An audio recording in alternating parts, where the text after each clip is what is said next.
Hello, hello. This is Taylor Ursula, and it's time to talk about our Gemini first quarter moon.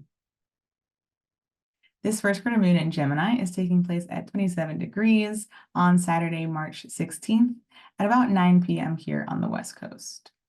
Okay, so I give the spooky vibes because I mentioned at last week's Pisces new moon that this first quarter moon would be when the sun walks into the deep, foggy unknown of Neptune.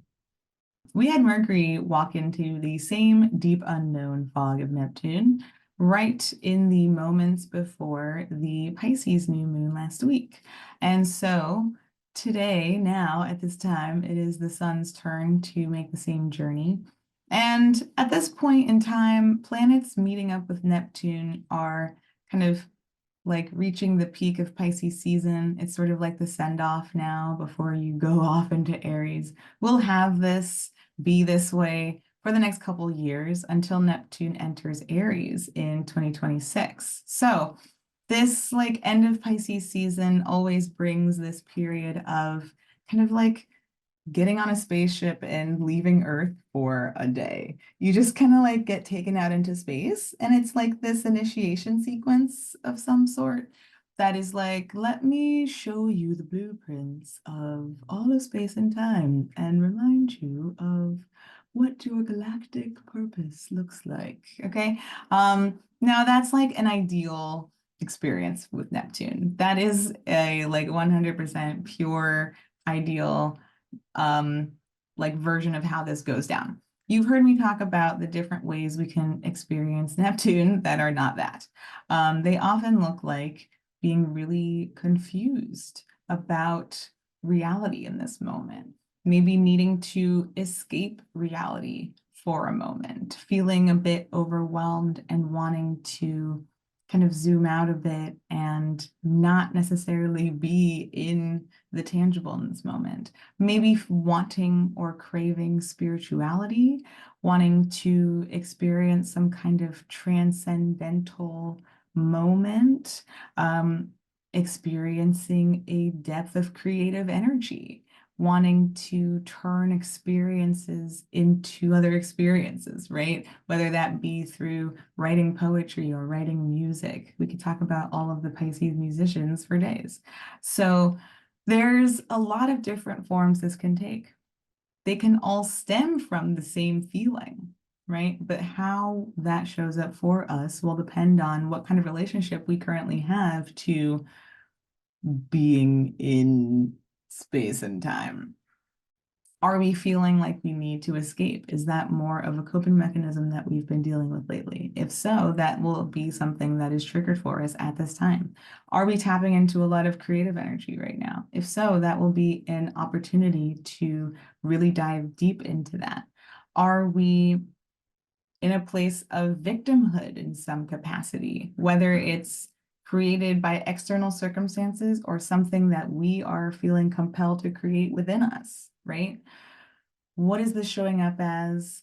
Is there like what side of the Neptune coin are we on, right? And again, we might be experiencing more than one. We might be straddling the threshold of what these all look like for us. Okay, so let's take a step back and take a look at all of the transits happening around this moon. We'll tie in that Sun-Neptune conjunction as we go. Okay, so the moon enters Gemini on Thursday the 14th and immediately makes a trine to Pluto at 1 degree. We had the moon make a sextile to Pluto at the new moon in Pisces as it entered Aries later that night. So this trine is an even easier flow of energy here. Maybe we are continuing these downloads of what the purpose of what we're moving through right now is connected to more deeply within us. Maybe we are tapping into some new, like newly awakened power within us.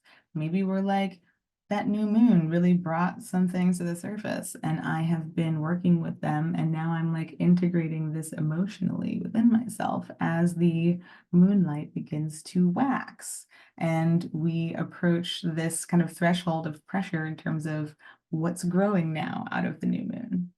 On Friday the 15th, we see the moon in Gemini make a square to Venus hanging out in Pisces at 4 degrees. So this is Pisces. This is Venus's place of exaltation.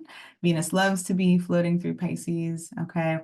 And so Venus is now maybe like causing us to celebrate what's going on, right? A moon square to Venus is maybe an abundance of connectivity at this time. We might be spreading the news with those we love about what we're building right now, what we're understanding. We might be connecting this to the relationships outside of us now. That may also mean that there are a lot of conversations happening about our relationships, right? Venus is like, I want to be drifting off in the perfection of Pisces as I've imagined it. And the moon in Gemini is like, well, I need to collect some more information first. Okay. What kind of perfection are we talking about here? And like perfect for who? You or me? And how do we know it's perfect? Like, where do we know when we get there?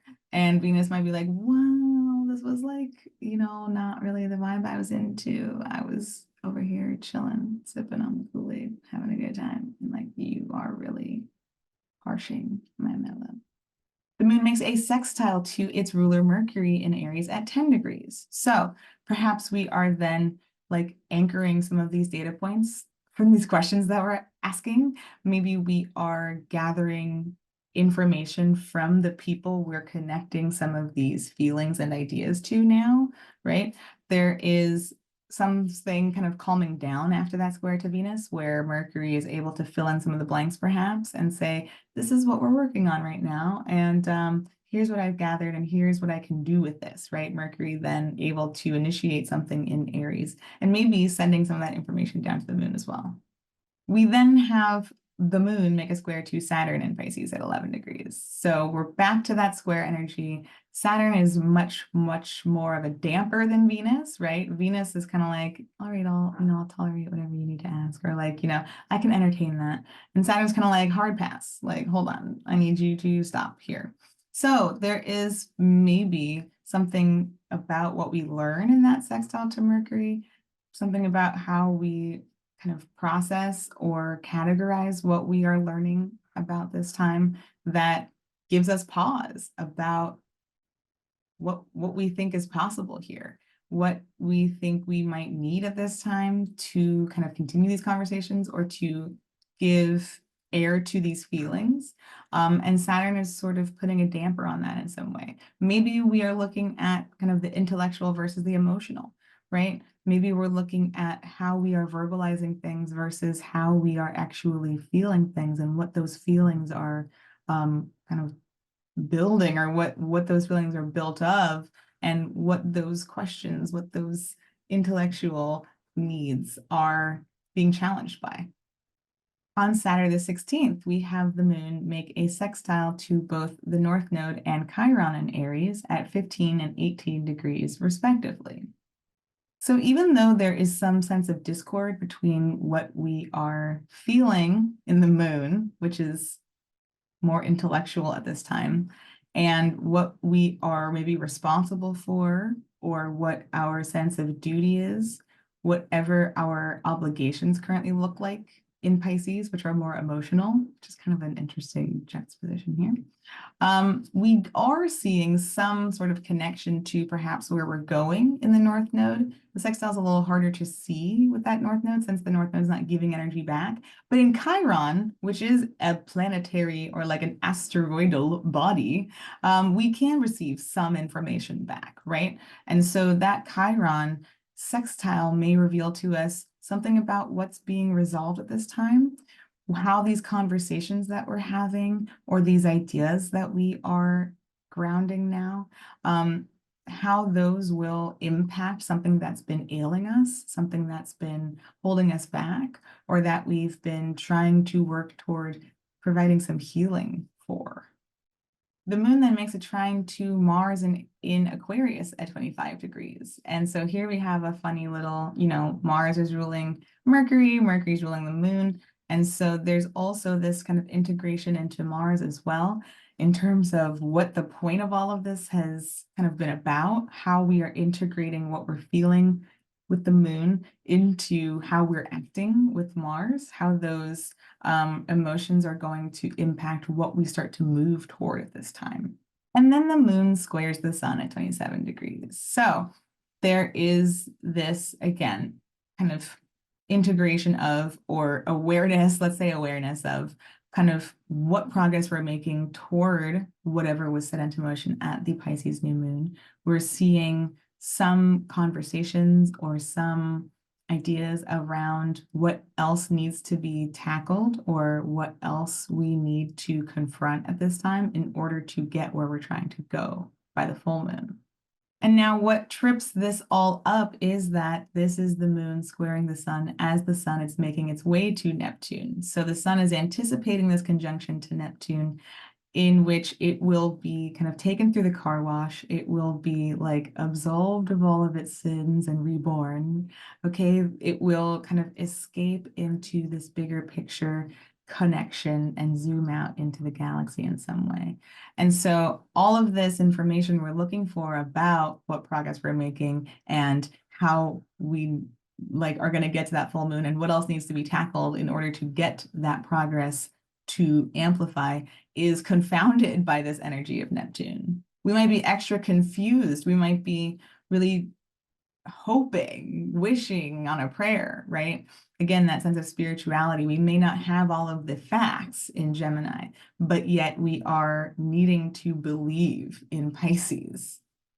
And of course, the moon will then square Neptune before the sun goes on to make a conjunction to it. And so this first quarter moon being square to Neptune itself is maybe revealing to us where our emotions are kind of bigger than us right now. Our emotions are maybe being like pulled up and away. Our emotions are maybe unclear about what's real around us versus what is not currently real. And what does real mean, right? Speaking about a moon in Gemini, which is about words and categories and like definitions, how do we define this in this moment? What is progress? What is the goal? Like what does that even mean to us right now? And what makes this maybe even more confusing is that this is a first quarter moon ruled by Mercury, who is 2 days away from its retrograde shadow. So Mercury will be stationing retrograde in Aries at 27 degrees. And this is where we are on the precipice of entering that period where everything is kind of like on the table to be reviewed. So we're going to be wanting answers that we may not be getting directly in this moment. And we are just a couple of days away from everything possibly being up in the air. Okay, let's go ahead and pull some cards and see what the F is going on right now. Let's get a sense of what is real. Let's get a sense of like where we're going and what part of this story this ties into, and what do we need to know and how do we know what we know? Okay, so we will recap what we opened up at the Pisces new moon. We'll get a sense of what is growing under the light of this waxing moon, and I'll see you there. Okay. So here we have our pull from our Pisces new moon. As you can see, we've started embracing reversals as they lay. All right, we're gonna keep going. So if you missed this video, go ahead, peek back up here, take a look at the narrative that unfolded there, and meet us back here, and we'll pull for this first quarter. All right, so just a quick reminder that if you want to pull along with us, you can head to priestessbaby.com/store and download the free Moon Pull PDF that has all 4 of the moon phase spreads. Okay, so with this first quarter moon, we are looking at energy that is accumulating now. We're also looking at the doubts and complications that may be arising with this energy. We're going to look at gifts that we can access through this energy, as well as lessons that we are able to make sense of as we approach the full moon. Okay, and we'll put sense in quotations, since nothing is going to make a whole lot of sense, not in the way we expect it to anyway. So we'll see what kind of sense is possible here with all of this Neptunian influence. Okay. Starting off with a reversal. Okay. Alrighty. Oh. Okay. It's an interesting pattern so far where one card is upright. All right. Let's see who it is. Energy accumulating now. Oh. What are we resistant to? What new opportunity are we like doubting? What beginning are we afraid of? What is calling to us? What sort of adventure, what sort of like new situation is beckoning us forward, and yet we are in a place of uncertainty? Sounds like a lot of the Neptune influence that we just talked about. It's like we want more information. We want more information first before we jump in, because we want to know where we're going to land. We want to know what this is going to lead to. We want to know if this is a sure thing. And the Fool is never guaranteeing us anything. The Fool is letting us know that it's time to start. It's time to surrender. And we don't get to have all of that information, right? This could also show us where we're being too reckless. Where are we YOLOing all over the place? Is this Neptune energy encouraging us to go ham where that's otherwise not really appropriate? So we could be really entrenched in this Fool energy, saying that nothing really matters. Everything's up in the air, like we talked about in the transit portion, and therefore, like, I don't give a F. I'm just gonna like run through here full steam and kind of like blow through this, and just whatever happens, happens. Where do we need to like scale that back a little bit? Okay, so this is the energy that we're faced with at this time. So we're either like resisting this. Let's see, is there a third option? Maybe we are opening up to some of this Fool energy within ourselves, and we're curious about it. We're looking at the this glimpse of the entire universe. We're thinking about where we would go, but we're not quite ready to step into it. Maybe there's a softer version of that resistance where we are open, we are thinking about it. We're just still preparing. Okay.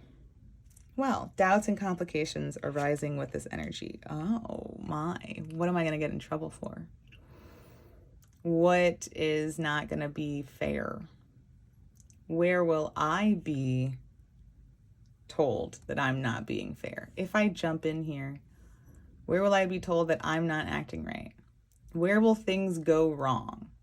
What balance will I be disrupting if I jump in here, if I allow for this new start?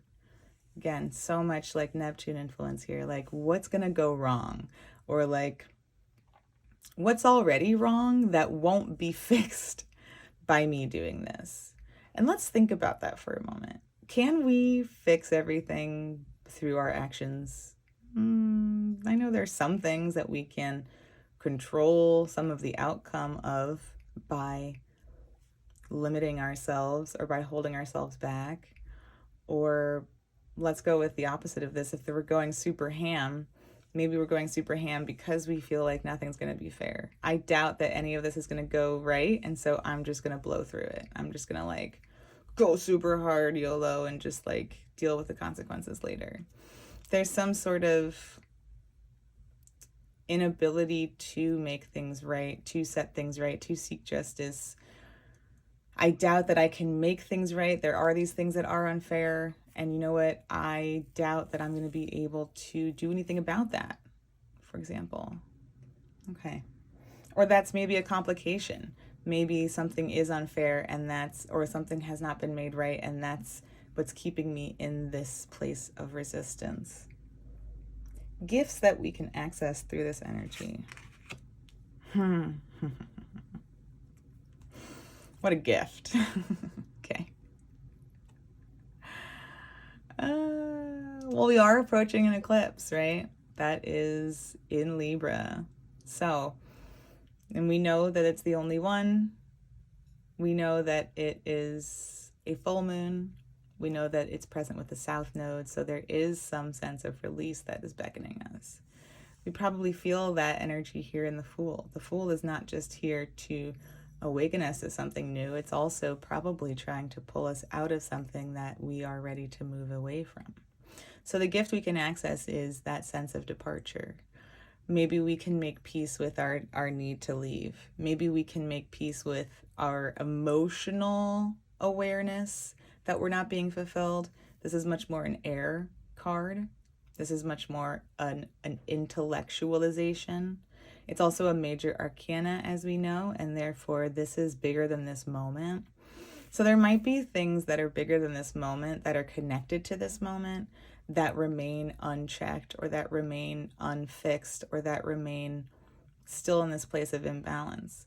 And this major arcana is this other influence of, well, I can't move on until this is fixed. I can't start over until we write this. But how can we fix everything that is bigger than us? Like, we can't. This is on the ground saying, walk away from what you are able to in this moment based on what you know to be emotionally true for you. Don't get caught. I mean, we'll see what this says, but we lose a lot when we remain rigidly tethered to what remains unfair, right? If we are waiting for things to be made fair, guess what? We're going to die here waiting, right? It's 2024. I don't want to get bleak on us, but like, I think we are very aware that the no authorities are coming to listen to what is unfair. So we are letting ourselves get tripped up on this. And this is an invitation to be present in the current moment, to think about what we can do right now. And that is to walk away from what is not fulfilling us. Even if we don't leap all the way in here yet, we can create distance from this, even if we're not ready to go in here. Okay. Lessons we can make sense of as we approach the full moon. Oh. Where we are not able to kind of say what we need to say. Where lessons are, am I holding myself back? Am I being asked to remain quiet about this, or to remain kind of in disclosure with this? This is an energy about, I want to go up, up and away. I'm ready to go take off and send this out here. I'm ready to go put this out into the world. I am outspoken. I am brash if I need to be, right? I'm a big ass colorful hot air balloon. Like, you're gonna see me coming. Like, there's no question about it. So I announce my presence. My presence is made known. And so, like, thinking about this in reverse, maybe we are absorbing a lesson around where we can step back from this role, or where we want to be more self-monitoring, where we want to be more, and this makes sense for all of the Neptunian energy, maybe, and as we talked about, the imminent Mercury retrograde, maybe we are going within to get clear on what it is that we need to come out here and say. Maybe we're grappling with, maybe this is not like a positive thing. Maybe this is not a positive suggestion of like, hey, sit down and think about that, or like reflect on that first before you share it. Maybe there's something here about, I'm not allowed to speak this. Maybe that's part of this whole, I mean, it must be, here we are in the sprint. But is it unfair and I'm not able to speak out on this? How else can I accomplish going about what I need to in order to reconcile this situation for myself? Am I always this guy who advocates? Do I want to take a step back from that because it's not fair that I'm the one doing all of this? Is it time for me to take my space? What else can we get from this Knight of Wands? I'm thinking about that courage piece, and maybe we are getting clear on where we are still not fully tapped into that Aries North Node vibe of being bold, right? The Fool is a very bold energy. Maybe we're reflecting on and making sense of and gleaning some lessons out of this. Well, I've held back this way before. and things have remained unfair, well, I've stepped out of this role before, and that was the only way that I got to really fight for what was important to me. So I'm curious how that lands for you. Let me know in the comments. Thank you so much for tuning in. If you enjoyed this, please like, share, subscribe. We will be pulling a special spread for the eclipse next week. So stay tuned for that. And we will absolutely be getting a sense of what this one and only Libra full moon eclipse has in store for us. So I hope to see you then.